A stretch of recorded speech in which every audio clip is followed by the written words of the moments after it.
Assalamualaikum warahmatullahi wabarakatuh. Alhamdulillahirrahmanirrahim. Kita kembali lagi ya, anak-anakku yang soleh dan soleha. Tetap semangat.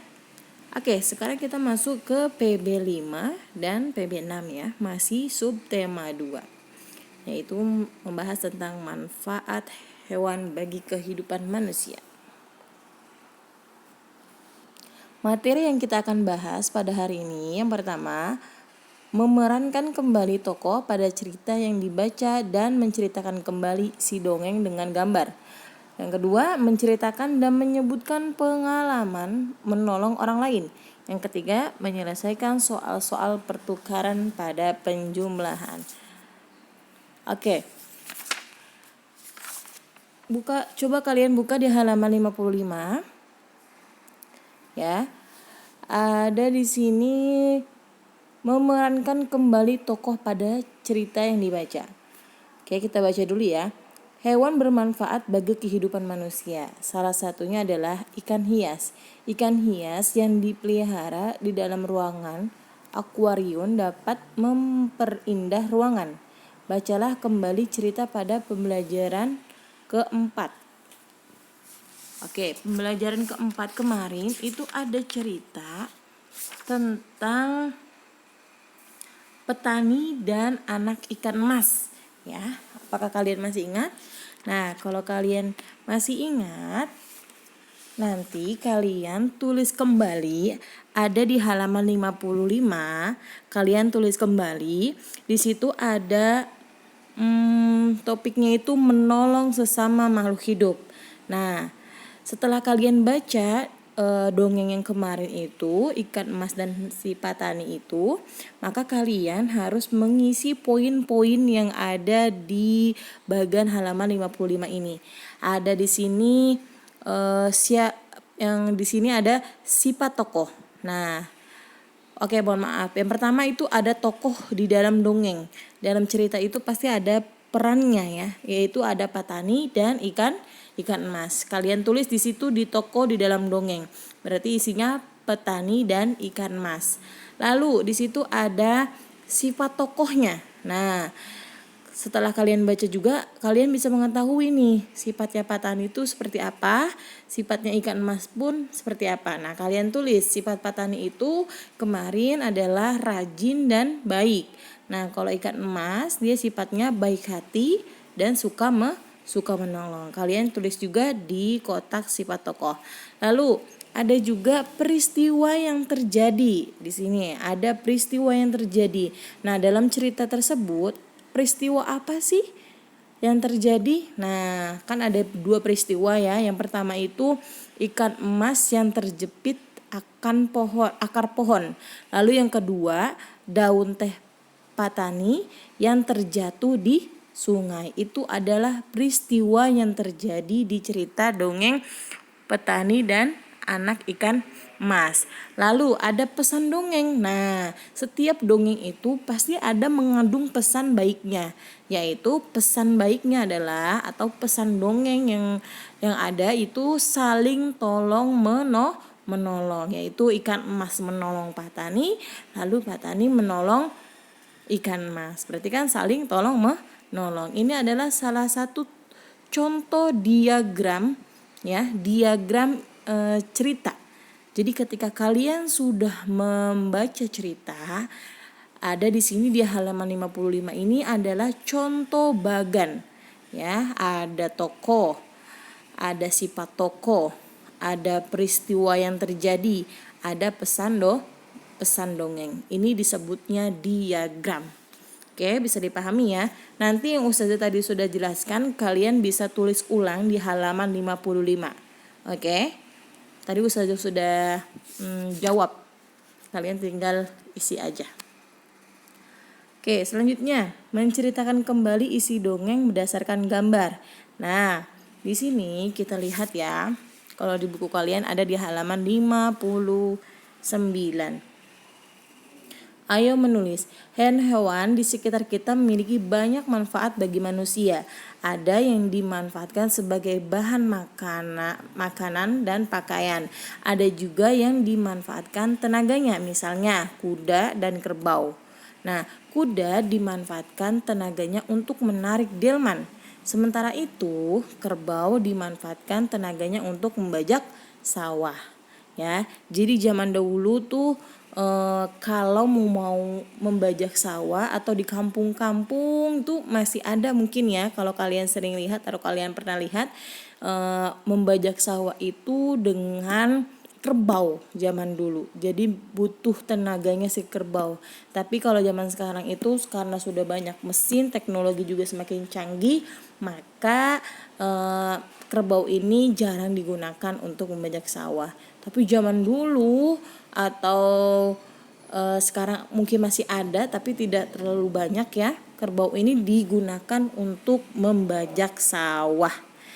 Nah, kalau delman itu masih ada ya, pakai tenaga kuda. Ya, kalau kalian naik delman pasti yang narik itu adalah kuda, butuh tenaganya si kuda minta tolong, ibaratnya seperti itu. Nah, ada sebuah dongeng yang bercerita tentang asal-usul digunakannya kerbau untuk membajak sawah.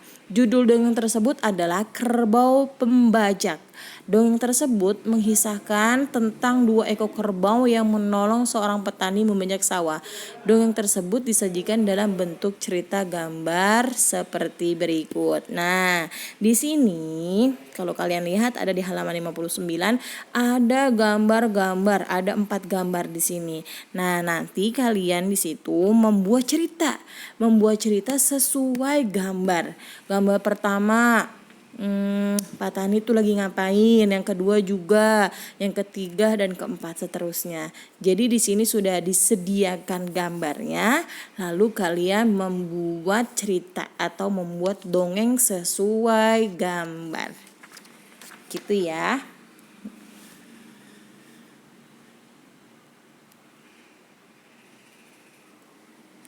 Nah,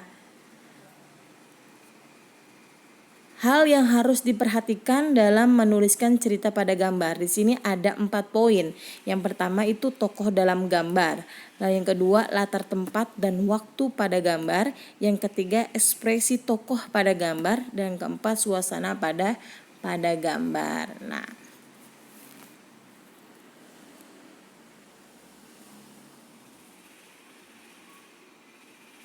Nah, setelah itu kalian bisa lihat di halaman 60 di sini ada caranya ya. Setelah itu kamu dapat menulis kerangka cerita. Kerangka cerita dapat berupa deskripsi dari setiap gambar. Misalnya sebagai berikut nih, ada gambar pertama nih. Ini di sini ada contoh. Gambar pertama, seorang petani sedang mencangkul di sawah yang sangat luas. Nah, susunlah kerangka tersebut menjadi cerita yang utuh. Kamu dapat menambahkan kalimat lain untuk mendukung ceritamu. Nah, tadi kan udah ketahuan. Jadi kalian boleh nih merangkai cerita. Tadi kan di situ seorang petani sedang mencangkul di sawah yang sangat luas. Nanti kalian bisa merangkai atau menyusun cerita dengan bahasa kalian sendiri. Gitu ya. Oke, kita lanjut dulu. Oke, di sini kita sudah masuk penjelasan menyebutkan pengalaman menolong orang lain. Nah, sikap baik kepada sesama manusia merupakan pengamalan sila kedua ya. Garis bawahi ya, sifat baik kepada sesama manusia merupakan contoh sila kedua. Oke, kemanusiaan yang adil dan beradab. Lambangnya adalah rantai. Oke. Kalau di buku kalian itu ada di halaman 61 dan 62. Ayo kita amati bersama ya. Selain ayam pedaging,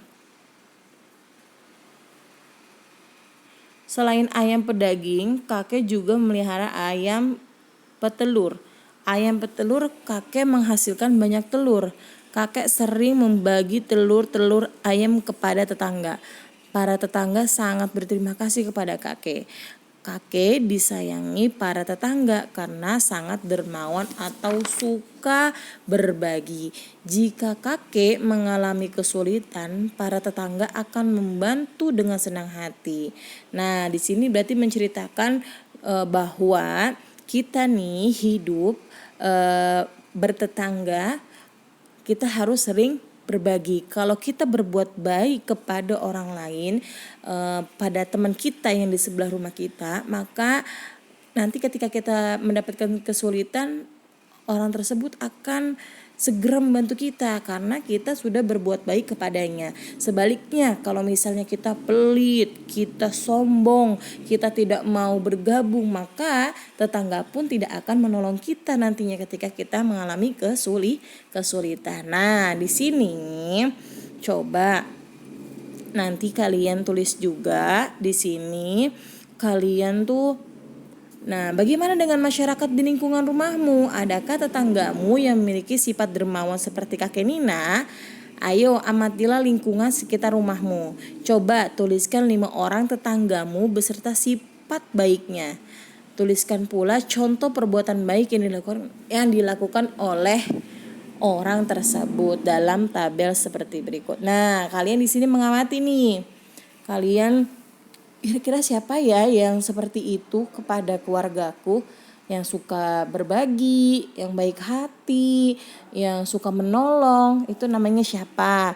Apa namanya Ibu Tini, atau namanya Nina, atau namanya Tony, Adi. Nah, sifat baiknya itu dia apa gitu. Nanti juga contoh perbuatan baiknya apa, misalnya suka menolong atau suka membagi sarapan atau suka membagi sayur atau suka membagi buah. Nanti kalian kerjakan ya. Boleh bertanya sama Bunda. Oke? Lanjut, kita di sini masuk ke materi penyelesaian soal-soal pertukaran pada penjumlahan.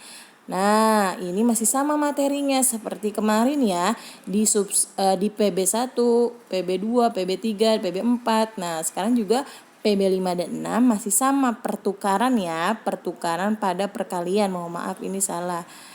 Pertukaran pada perkalian ya, bukan pertukaran pada penjumlahan. Oke. Nih, Ustazah punya video. Kalian amati ya. Assalamualaikum warahmatullahi wabarakatuh. Selamat pagi anak-anak semuanya, salam sehat dan semangat. Hari ini kita akan belajar materi matematika kelas 3 tema 2, subtema 2. Apa yang akan kita pelajari? Ya, kita akan belajar tentang sifat pertukaran pada perkalian. Jangan lupa ya, soal di akhir video bisa dikerjakan. Selamat menikmati. Perhatikan ilustrasi berikut. Benny memiliki 10 anak-anak ayam di kandang belakang rumah. Benny ingin menempatkan anak-anak ayam secara berkelompok. Pertama, Benny memasukkan 2 ekor anak ayam ke dalam tiap ruangan di kandang. Perhatikan ilustrasinya berikut.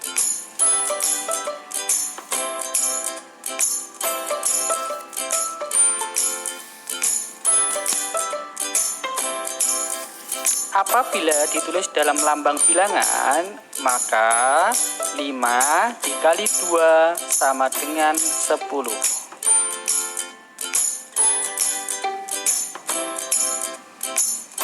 Kedua, Benny kemudian mengubah banyak anak ayam tiap kelompok menjadi 5 ekor. Perhatikan ilustrasinya berikut.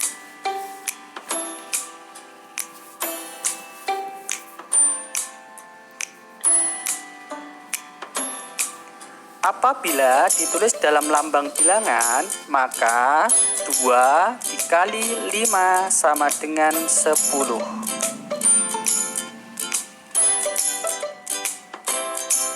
Selanjutnya, mari kita buat kesimpulan dari persoalan tersebut.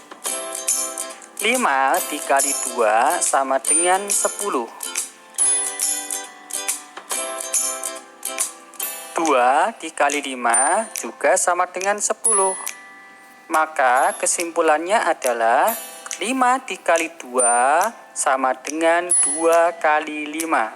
Karena hasilnya sama dengan 10.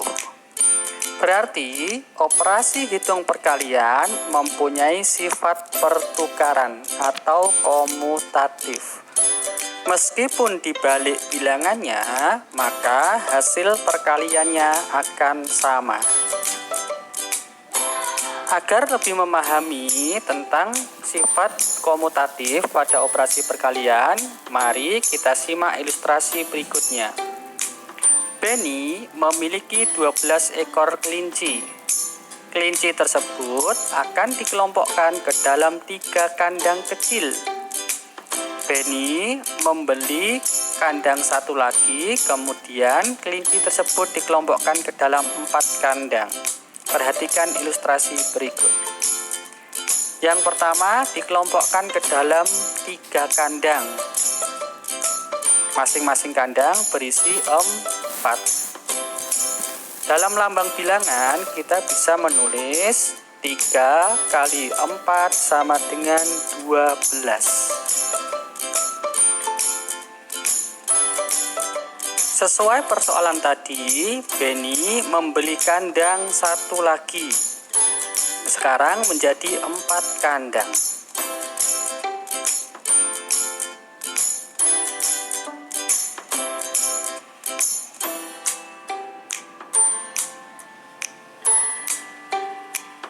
Ternyata masing-masing kandang berisi 3. Dalam bentuk lambang bilangan, kita bisa menulis 4 kali 3 sama dengan 12.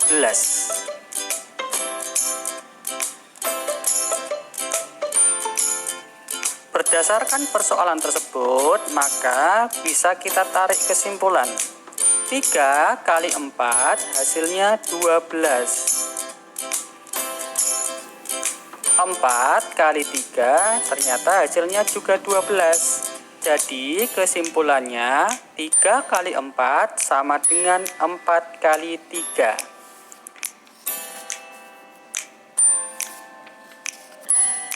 Hal ini berarti operasi hitung perkalian mempunyai sifat pertukaran atau komutatif. Artinya, meskipun bilangannya dibalik, maka hasil perkaliannya akan sama atau tetap. Sekarang, mari kita tuliskan lambang bilangan dari gambar-gambar berikut. Kemudian, nanti kita tarik kesimpulannya.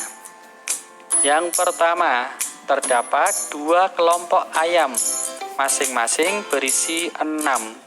Berarti bisa kita tulis 2 kali 6 sama dengan 12.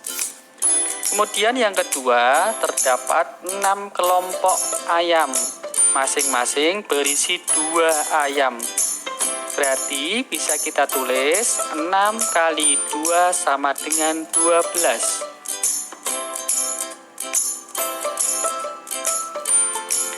Kesimpulannya, 2 kali 6 sama dengan 6 kali 2.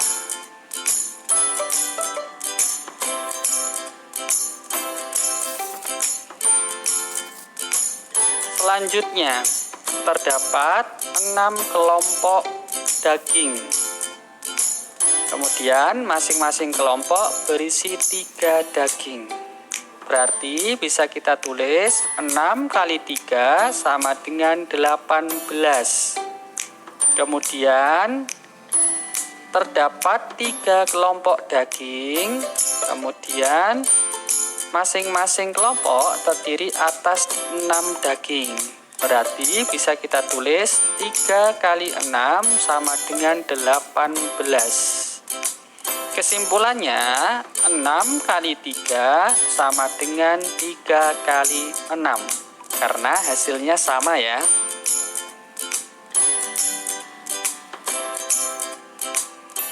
Selanjutnya, mari kita selesaikan soal-soal berikut bersama-sama. Berkaitan tentang sifat komutatif pada operasi perkalian. Soal pertama, 20 kali 7 sama dengan 7 kali, jawabannya 20. Soal kedua, 15 kali titik-titik-titik sama dengan 21 kali 15. Ya, jawabannya 21. Selanjutnya, 19 kali titik-titik-titik sama dengan 17 kali titik-titik-titik. Ya, jawaban pertama adalah 17. Kemudian 19. Selanjutnya, 50 kali 40 sama dengan titik-titik-titik kali titik-titik-titik. Sesuai dengan sifat operasi perkalian, maka jawabannya adalah 40 dan 50. Alhamdulillah, sudah paham ya?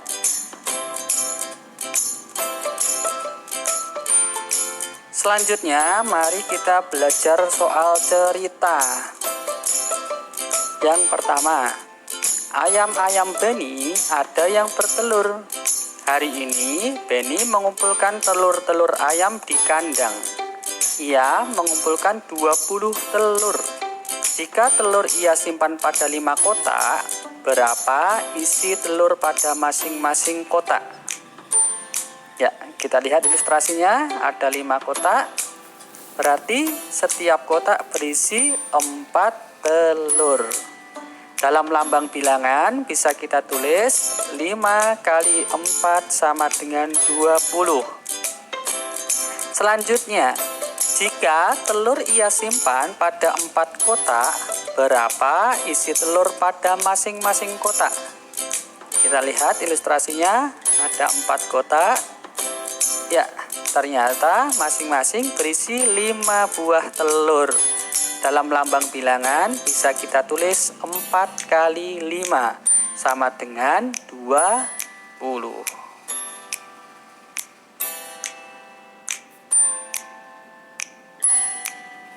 Jadi kesimpulannya 5 kali 4 sama dengan 20. 4 kali 5 sama dengan juga 20.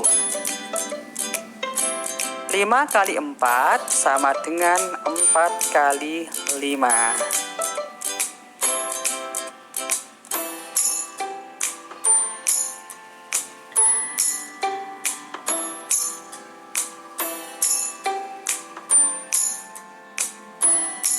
Sekarang soal kedua, soal cerita.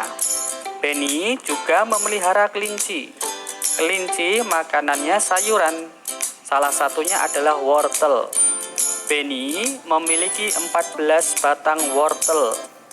Jika wortel diberikan kepada 2 kelinci, berapa wortel yang didapatkan tiap kelinci? Kita simak ilustrasinya. Ada 2 kelinci. Ya, berarti masing-masing kelinci mendapatkan 7 wortel. Dalam bentuk lambang bilangan bisa kita tulis 2 kali 7 sama dengan 14. Kemudian, jika wortel diberikan kepada 7 kelinci, berapa wortel yang didapatkan tiap kelinci? Kita simak ilustrasinya.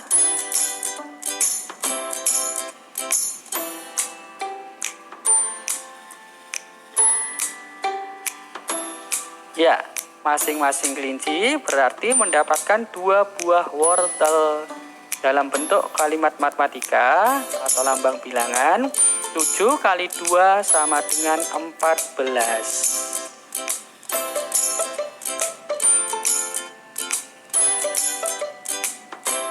Jadi, 2 kali 7 sama dengan 14.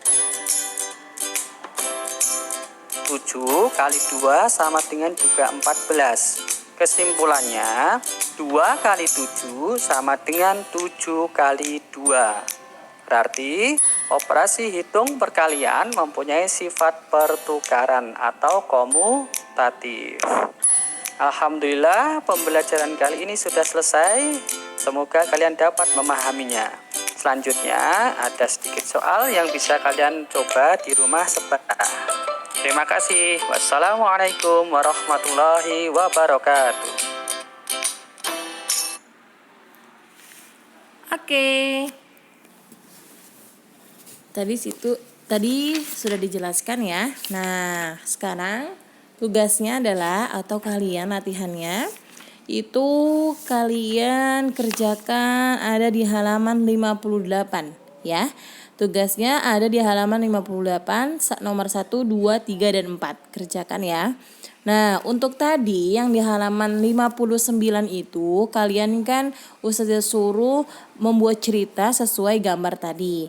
Nah, ini juga dikerjakan juga ya sayang. Jadi tugasnya ada di halaman 58 dan halaman 59 membuat cerita sesuai gambar. Lalu yang tadi yang pertama itu yang ada di halaman 55 diagram itu kalian hanya menyalin ya. Menyalin yang tadi Ustazah sudah jawab. Oke, jadi jawaban Ustazah tadi kalian tulis di buku tema kalian yang ada di halaman 55. Jadi jelas ya, tugasnya itu hanya di halaman 58 dan 59. Untuk 59 kalian kerjakannya di buku tugas tema kalian ya. Di buku tulis ya, di buku tulis tugas kalian. Oke, kurang lebihnya Ustazah mohon maaf. Untuk materi pada hari ini cukup sekian. Wassalamualaikum warahmatullahi wabarakatuh.